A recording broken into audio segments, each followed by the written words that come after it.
जायदाद है, कितने पन्ना पोखराज है, ये किसी को पता नहीं। क्यों ना मैं अपने मित्र के माध्यम से लोगों को बतलाऊं कि मेरे पास कितना धन है और मैं कितना धनी हूँ। यह उसके मन में विचार आया। तब उन्होंने सोचा कि मेरे मन में तो ऐसा विचार चल रहा है, क्यों ना मैं घर के लोगों से सलाह लूं। तो घर के लोगों ने कहा, आप जो सोच रहे हैं सही है, धन है तो उसको दिखाना भी जरूरी है।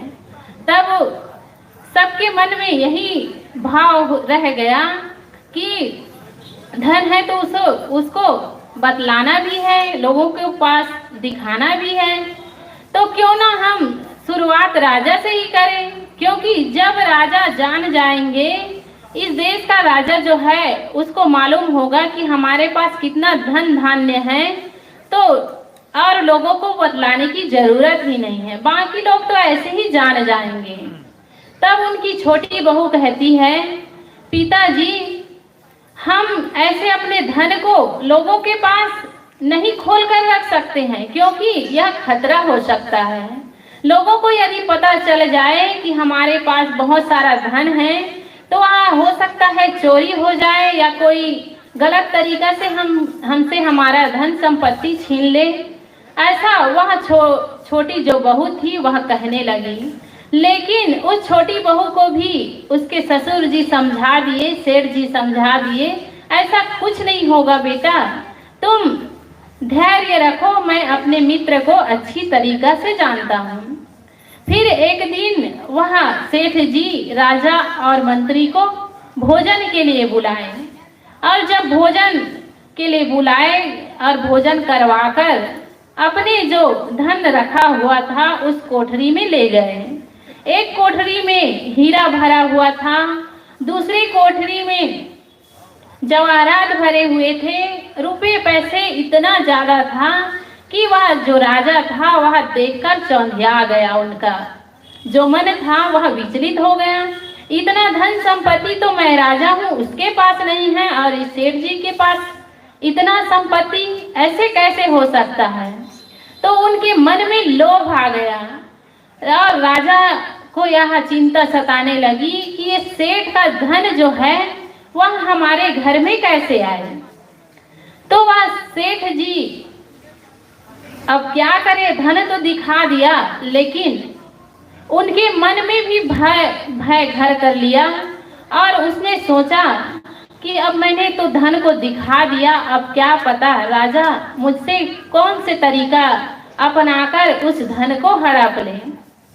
लेकिन उसके मंत्री की चालाकी देखिए, उनको एक तरकीब सूझा। उसने राजन से कहा कि राजन, इस सेठ जी से ऐसे धन नहीं लिया जा सकता है, उनको कुछ ऐसा प्रश्न करिए जिसके द्वारा वह अपने धन को आपके पास हार जाए, वह अपने जो धन है उसको स्वयं आपके पास लेकर आ जाए। तो वह मंत्री की चालाकी देखिए, वह मंत्री की बात में आकर राजा उनको कुछ प्रश्न करते हैं, और वह प्रश्न करते हैं तो वह उत्तर सेठ जी के पास नहीं होता है, और यही कारण से उनका धन जो है वह उसके पास से जाने वाला होता है।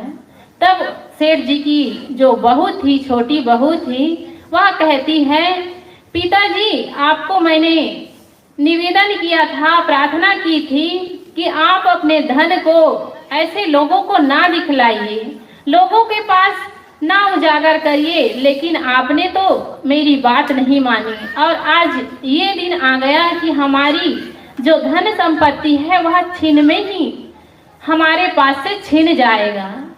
और जब उसकी बहू यह बात कहती है तो सेठ जी माथा पकड़कर बैठ जाते हैं। तुम ही बताओ बेटी कि तुम इस समस्या से मुझे कैसे निकाल सकती हो। तब वह बहू कहती है कि ठीक है पिताजी, उन प्रश्नों का उत्तर मैं स्वयं दूंगी, आप कुछ मत कहिएगा, उस प्रश्नों का उत्तर मैं दूंगी और हमारा धन जो है हमसे नहीं छीना जाएगा।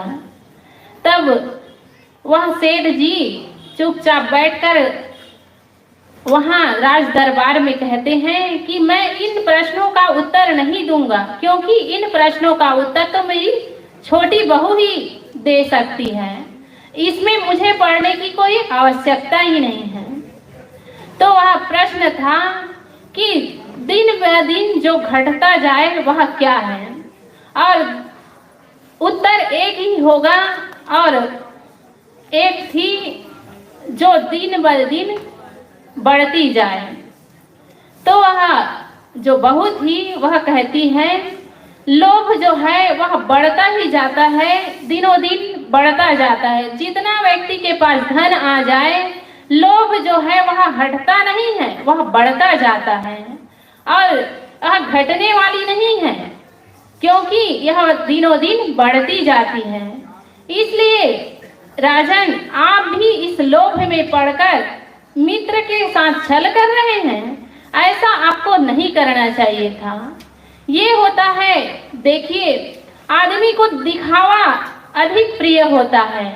जब तक हम अपने जीवन में लोगों को दिखाने के लिए नहीं, बल्कि अपने जीवन को सुख और शांति पूर्वक जीने के लिए जिए, बल्कि दूसरों को जलाने के लिए या दिखाने के लिए ना जिए।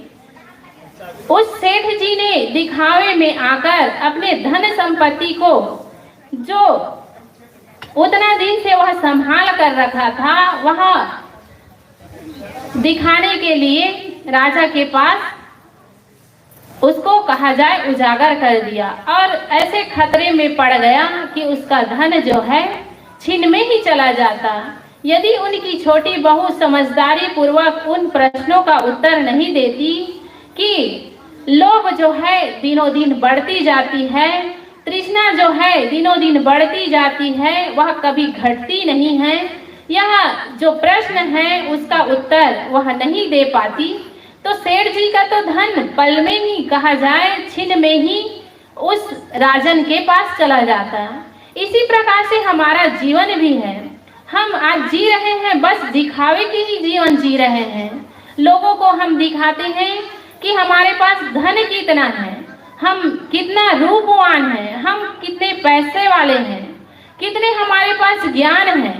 लेकिन उस ज्ञान, उस धन, उस रूप का यदि हम अहंकार ना करें, उसको दिखाने के लिए ना करें, तो हमारा यह जो धन है, जो ज्ञान की बातें हैं, यदि हम उसको अपने जीवन में आचरित करें, धन को परोपकार और सेवा में लगाएं, और अपने जो है शरीर मिला हुआ है उसको सेवा में लगाएं, तो हमारा जीवन सफल हो सकता है। ना कि हम इसे अहंकार में डूबकर इन्हीं को दिखाने में लग जाएं, लोगों को जताते रहें कि हम कितना धनशाली हैं, ज्ञानवान है। यह बात दिखाने की नहीं है, बल्कि जीवन में आचरित करने की है। यदि हमारे जीवन में थोड़ा सा भी ज्ञान है, उसको हम धीरे धीरे कर कर उसे बढ़ा सकते हैं, लेकिन उसको हम, कहा जाए, ऐसे ही झाड़ते जाए। कहा जाता है पल्ला झाड़, मतलब जो ज्ञान है उसको ऐसे ही झाड़ा जाए, बस अपने जीवन में आचरित ना किया जाए, तो हमारा यह जीवन जो है ऐसे ही व्यर्थ में ही चला जाएगा। क्योंकि यह मनुष्य शरीर हमें मिला हुआ है, वह बहुत ही मूल्यवान है, बेशकीमती है। यह कितने यत्नों के बाद मिलता है, और अन्य खानियों को के जो जीव है उसको मन की शक्ति, वाणी की शक्ति नहीं मिली हुई है। केवल और केवल मनुष्य ही है जिसको वाणी और मनन की, विवेक करने की क्षमता है। यदि इस विवेक और मनन करने की क्षमता को हम दिनों दिन आगे बढ़ाते जाएं, तो हमारा जीवन एक दिन सुख और शांति को पा सकता है। बस इन्हीं शब्दों के साथ मैं अपनी वाणी को विराम देती हूँ। बोलिए सद्गुरु देव की जय।